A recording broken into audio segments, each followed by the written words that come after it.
Hello folks, a Y Guy here again. Welcome to my home on this very beautiful winter afternoon. The name of this video is called The Y Guy and Social Media. Social is the key word here. And I'm sorry, but I don't find it very social far too often. You know, I'm sharing this video as a means to help others deal with people on social media who don't agree with you, mainly Christians. I hate to say that, but it seems like people of the world are more agreeable. You know, instead of getting to know you, they immediately attack your character and your personality. You know, more than coming against what you even say. And I find that really odd. You know, they have a tendency to be defensive, which is totally understandable, because we're all like that, you know, if people don't agree with us. But the point is while they're being defensive, at the same time, they seem to never address the actual context of your posts, or very little of it, or, you know, with anything of substance. They bite a lot, these folks, but they don't give you something that you can chew on. In other words, a little taste of history and language and words and meaning of words and things like that.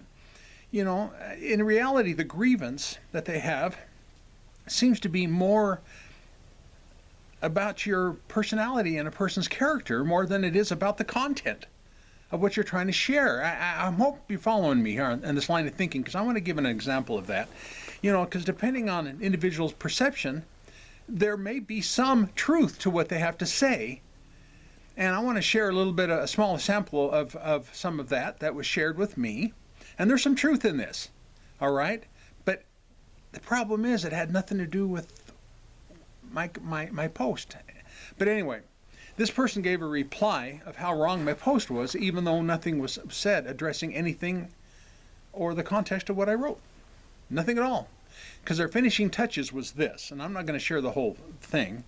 The finishing touching was, your tone is spoken, and he's speaking about the post, because I had no dialogue, you know, with this person. So your tone is, quote, your tone is spoken from a desire to argue with and belittle others' viewpoints rather than to fellowship with them in love. So far it sounds good, doesn't it? To learn from them, or even to patiently teach them and expose them to the truth. On the surface, that sounds pretty right on, doesn't it?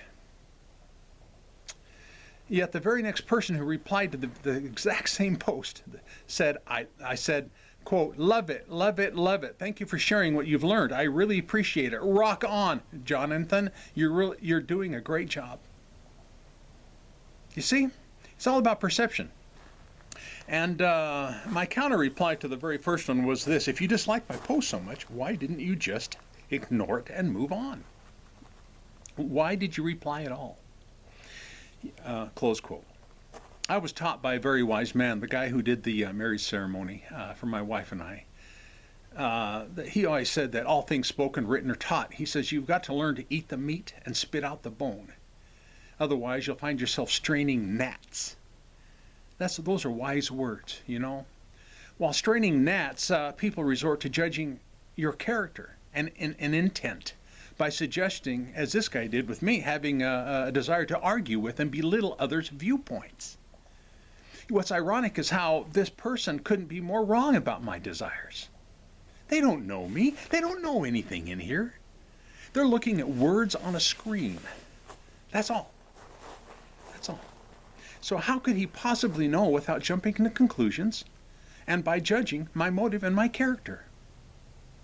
You see, people like this often accuse you of what they themselves are actually doing. You know, be wise, my viewers, to their tactics. And like I said, that's why I'm sharing this video.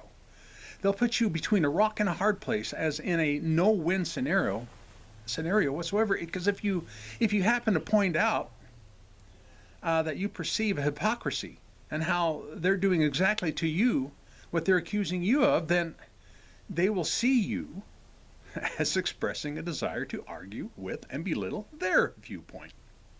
That's not fair. That's not right, okay? So the ones that really get me are those who use the love card. All right, play that love card, you know, because it's how they make it the point that your way is not love, but somehow their way is. So again, that if they feel that in their heart, the conviction is between them and God. Okay, it's not our place to convict each other. So if they feel they're loving on you, you gotta kind of take that and roll with the punches. Okay. Anyway, but don't fall for the trap unless, of course, you really don't have love for them. If you're responding, and all you're trying to do is prove a point. Now that's a tough one for me. I got to admit that's an area that I fall short on all the time. You know, because we're all guilty of that from time to time. So in closing this video, however, if they were really honest, people who respond to you, they'd simply admit they don't like how your views differ from theirs. So rather than discussing those differences with evidence and facts, that's what I meant by things of substance, with evidence and facts. Yes, I said facts, okay? Not F-A-X, but F-A-C-T-S, facts. You know, if they don't do that, they usually resort to belittling your character. In this case, the very thing that they accused me of. Okay? Well, I don't know. Well, there's a twofold reason for this video. One is to vent a little bit, and the other is to expose things so that you're not caught off guard. My friends on Facebook and on social media, that you're not caught off guard with this kind of stuff. You know, and believe me, when it comes to this, I'm the last person that can probably teach anybody anything about this, because I fall short quite a bit in this area. But thank you for viewing.